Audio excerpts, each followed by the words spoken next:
Ngithanda ukuthi-ke ngubingelele ngiphinde ke futhi ngikwamukele khona la ku Big Space sengiphinde ngabuya ke futhi nendaba ke ithinto ezediski hlala nami ngikuzele nazo. So namhlanje ngiphethe ke indaba ezithinto zama transfer indaba ke nje ezenzeka lapha kwi PSL. Ngiphethe ke la udaba ke mbukeli oluthinta ke uSipho Mbule umdlali okade ke dlalela iOrlando Pirates iBuccaneers. So izolo ke ebusuku sitholeke indaba ezibhlungu ukuthi ke uSipho Mbule ushileke lapha kwiBuccaneers emva kokuthi iBuccaneers lingayivuseleli icontract yakhe. Indaba lezi ivezwe ngamasource amaningi ahlukahlukene athembakele ngabali Post ngibali Diski Times ngibaleke lapha uSABC Sports. So bathi ke mabechaza ke into ke yenzakele la baveza ukuthi ke Orlando Pirates ithatheke lapha isinqumo sokuthi ke ingayivuseleli icontract yakhe yena kuSipho Mbule ngenxa ukuthi ke uSipho Mbule akekho ke kuma plans or ngithi ke inhlelweni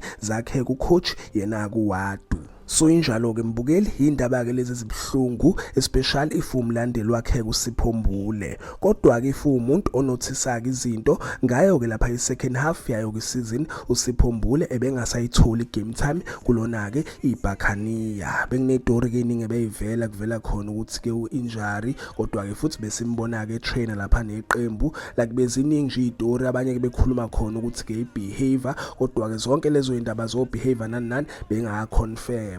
So iBuccaneers ke impela ke libeke selimtshela ukuthi ke bakhetha ukuthi ke bengayivuseleli icontract yakhe njengoba bevezile ukuthi ke akekho einhlelweni zakhe kumqeqeshi yena kuWadu.